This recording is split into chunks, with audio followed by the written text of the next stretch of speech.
Are there any questions?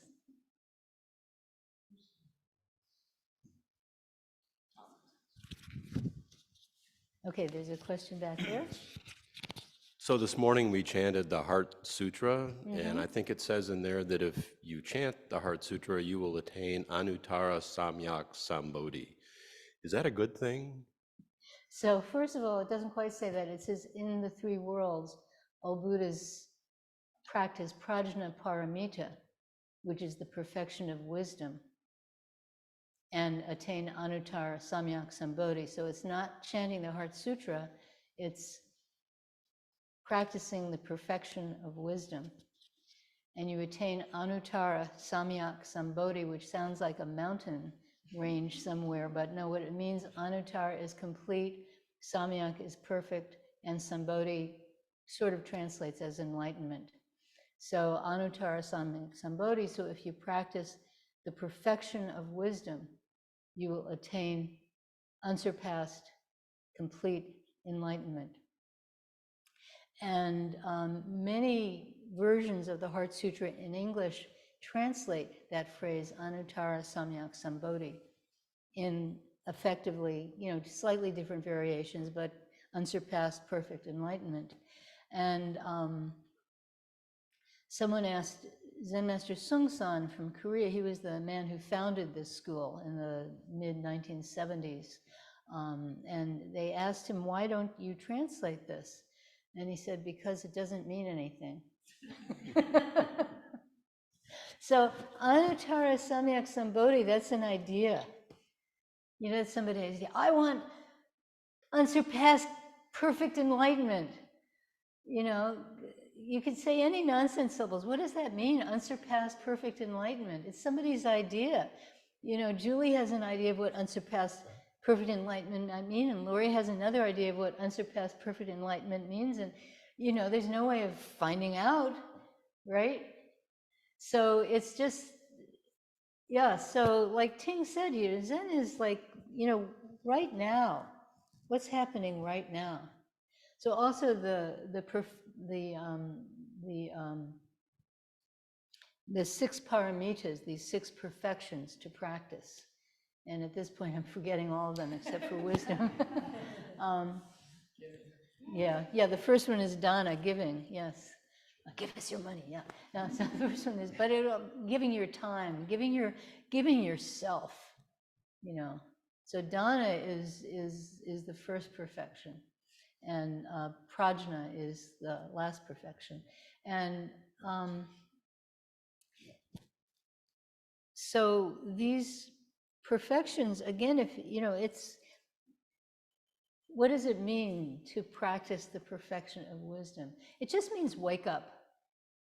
Just right now, wake up to what's going on. So people who are new here or relatively new, you may notice, you come into the room and we tell you to bow to the altar, right? And then we tell you before you sit down to bow to your cushion.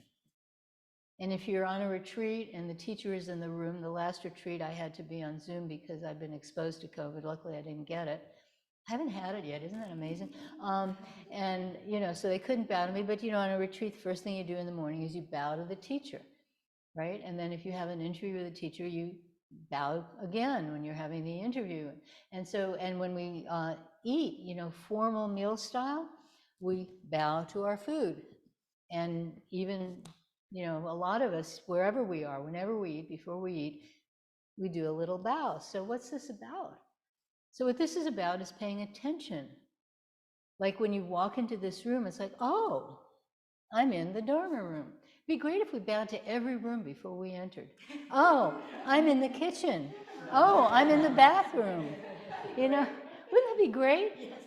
So it's just for a moment, our attention is coming into focus. Oh, this is what I'm doing now. It'd be really wonderful if we did before we eat. Oh, right now I'm eating. People in, European inflected cultures, they think that bowing is like a subservient thing, but it's not. It's just an acknowledgement. So in Asia, when people bow to each other, it's like shaking hands. It's just, oh, I see you. Oh, I see you too. Like that. So it's this coming to attention. So that's really Zen practice, is coming to attention every moment, which is very hard to maintain, as many of us know. It's really hard to maintain. But that's this coming to attention. And then for whom? You know, another problem with Anuttara Samyak Sambodhi is that you think, oh, it's this special state, and I will attain this special state, and I will be in samadhi forever. You know? But we're not separate. We're not separate. So all of this attention and all this practice is not for me. It's not about me. It's not about, oh, I'm going to be more relaxed. I'm going to be more focused. I'm going to get more work done. I'm going to sleep better, which I would love to do. You know, I'm going to lose weight, whatever. It's not about that. It's about becoming open and seeing this world and knowing what there is, just not knowing up here, but just saying, oh, this is the thing to do now to help this world. So my teacher used to say that Zen means attain your true self and help this world. And it's not, you know, save yourself, put on your oxygen mask before you put on others. It's not first you attain your true self and then you help this world. They come together. You can't do one without the other. So attaining your true self and helping this world are not two separate things. So does that answer your question? Okay, thank you. Are there any other questions? Okay. Hey, Judy. So my question, my original question was, how do you have the discipline to always practice, every day? And then I kind of wanted to reframe it to, how do you do the things that are good for you that you do not enjoy? How do you gain that habit or that practice? Just do it. I mean, there's all this advice, and the reason there's all this advice is because none of this advice works. So people have to ask all the time, you know, it's like losing weight. How do I lose weight? You know, not everybody, but a lot of people want to lose weight. So you want to ask, how do you lose weight? You know, if that's what you want to do, pay attention. Just pay attention and see, you know, it's a bad thing because it sounds like, you know, being skinny is a good thing, which it's not, but it's a thing our society is really hooked up on. You know, how should I be kinder? What can I do to be kinder? That's definitely a good thing, to be kinder. Be kind. It's really simple. How do you be kind? You be kind. How do you be kind? You really see the reality of the person in front of you. So it all comes down to the same thing. You just wake up and you do it. And I have to say, I am not the best practitioner of this, just like everybody else. There was a whole lot of stuff in my life that I think, man, I wish I could, you know, straighten that out. But I know how to straighten it out. And the way you straighten it out is by straightening it out. You don't have to look at all these like fancy techniques and special meditations and, you know, stand upside down on the third stair of your basement or whatever. You know, you don't have to do that. You just look at the situation and then how are you responding to the situation? You know, I have this really bad knee. The people in the room may have noticed that at the end of that first chant, all of a sudden I couldn't quite get up, you know, and I can always eventually do it, but, you know, for a minute. And I know one thing that would help is if I get on my husband's exercise bike every day and just do like 100 rotations. Doesn't take very long, 3 or 4 minutes. I don't do it half the time. I don't feel like going down the stairs. You know, it's in the basement. I mean, so yeah, everybody's like this. But instead of, you know, going to self-help manuals to see how I can make myself do this very simple thing to help my knee, I just need to fess up and say, Roitman, get yourself down the stairs. Get yourself on that bike. So, you know, if we can have that honesty, if we can look at our lives and say, oh, this is what's going on, and this is what I can do. And sometimes the things like, you know, lack of sleep, you know, insomnia, that's a really hard thing to know what to do. But desperation and anxiety is not going to help, right? So you just sort of observe your life, you observe your life, you observe your life, you see what you actually do, as opposed to your aspirations. Maybe your aspirations are full of it. And maybe your aspirations are things that you can't do for one reason or another. So give up that aspiration. Maybe those aspirations are things that, yeah, this is something I can do. If it's something you can do, then you should do it. You know? So yeah, there's no magic elixir, there's no special mantra. If I do the special mantra, I won't have insomnia. If I do the special mantra, I'll get on the exercise bike. No, it's just whatever it is. And like I say, sometimes you just have to accept, okay, I have a bad knee. Sometimes you just have to accept that. Okay, this is my life right now. So yeah, that's fine. That's not a problem. So yeah, just, my teacher was saying, just do it long before Nike. And we thought of suing Nike. The school could make a lot of money, but we never did. But yeah, just do it. That's the answer. Yeah. Thank you. Are there any other questions? Okay. What do you think is the value of practicing in a group setting as opposed to like locking yourself in your room for a few hours? What do you think? I think when I am in front of people, I notice this because I was at home over break and there's no place to practice there. There was much less accountability. I would get distracted a lot easier, and I would be sitting and I would just be like, why am I doing this? And then stop. Mm-hmm. Yeah. Okay, so you experience that when you're sitting with other people and you want to stop, you can't because you have to wait for that person. Yeah, okay. Yeah, that's one thing. It's a very simple thing, and it's a very interesting thing. It's very interesting that our minds, we say, I'm going to do this thing. This is getting back to what Austin was talking about. I'm going to do this thing, and you start doing this thing. And then it's like, I don't really need to do this thing. Yeah, right. So yeah, so there's this, with the group, there's this sort of social norm that, constrains us. But the other thing for me from group practice is there's this subtle energy support. It's not something that you can put your finger on, but somehow being in a room with other people when they're all bowing, all chanting, all sitting, all doing walking meditation together when we do walking meditation.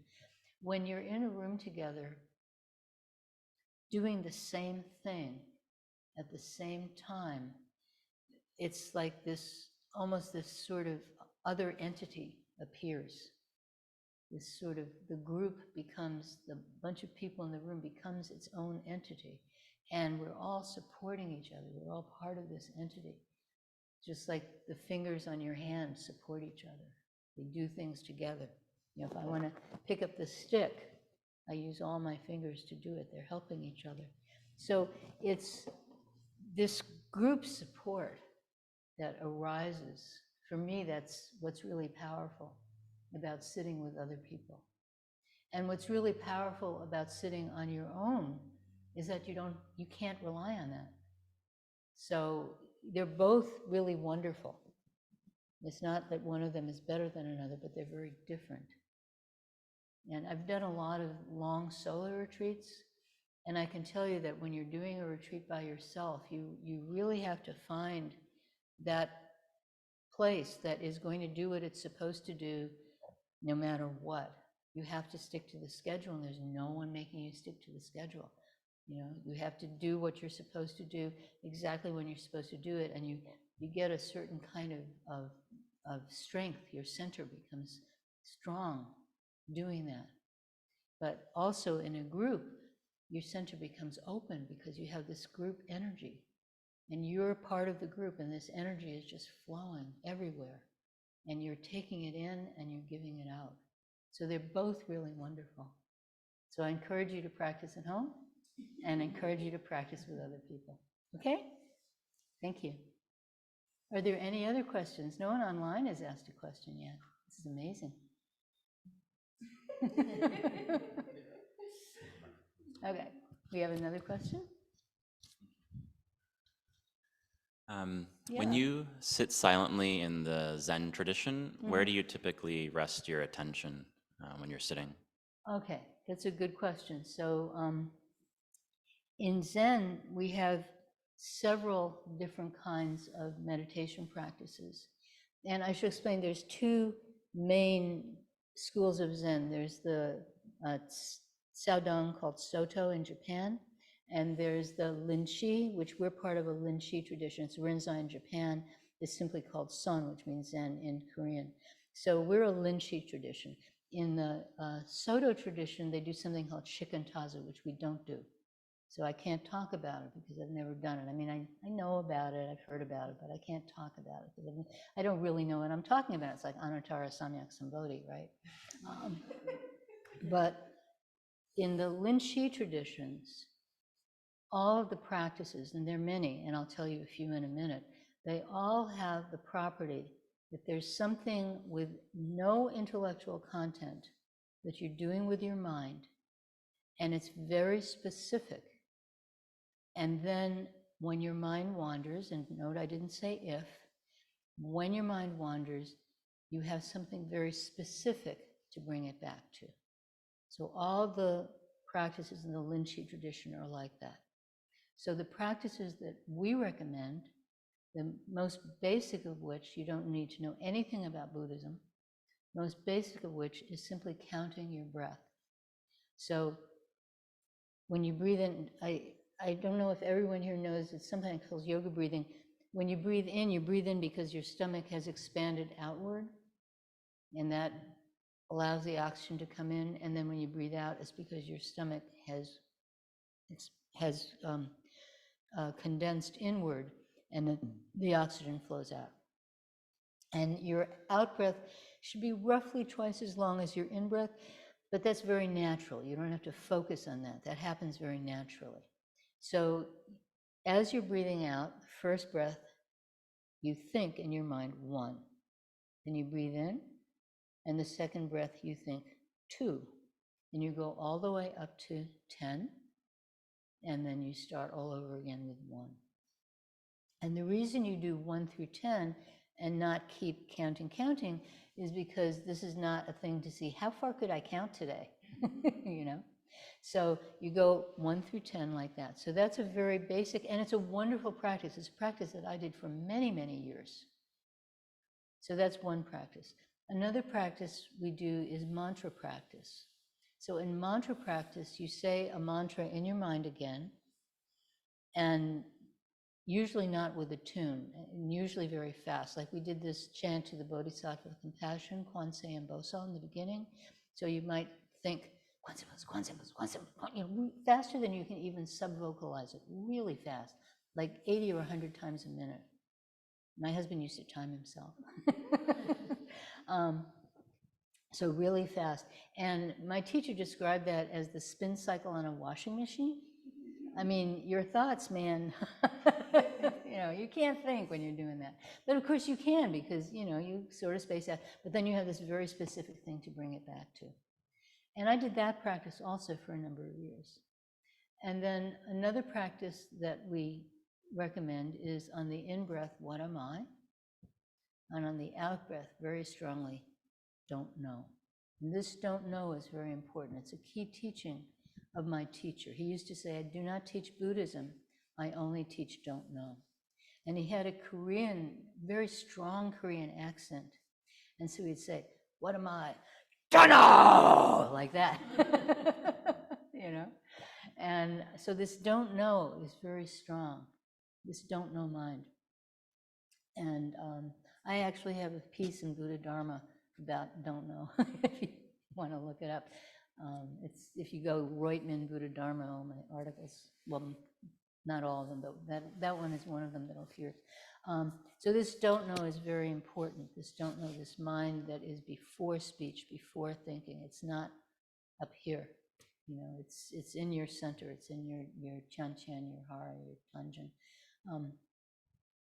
So that this what am I is not an intellectual question. And some people prefer what is this? And then there's another version, which is what I do now, which is just simply hold a great question, which for me is what am I?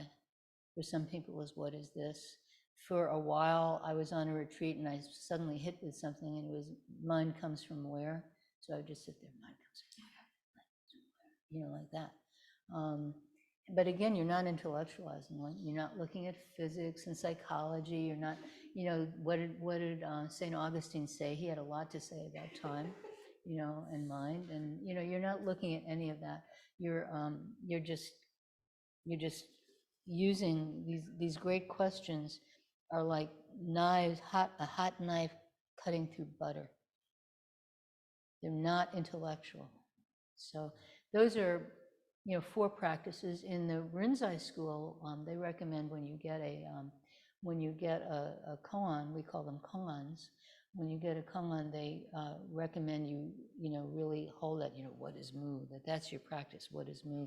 We don't recommend that. We recommend just let the question come up, look at it, then let it go down again. But all of these practices, whatever they are, these Lin Chi style practices, they're really mindless practices. They're not intellectual, and they're very basic, simple practice. I really recommend the counting for the first many years, because you know, when you ask what am I or what is this, this part of your brain just can't help popping in there. But counting, that's not going to do it, you know. So I really recommend for the first few years at least just counting your breath, because that gets you used to not having this respond all the time. And then when you've settled, then, you know, when you've learned not to respond with your frontal lobes all the time, then you can do another practice. And you can do it correctly. Not that there's an incorrect, but you can really be doing that instead of, you know, intellectualizing. Okay? Thank you. And that's a good place to stop. So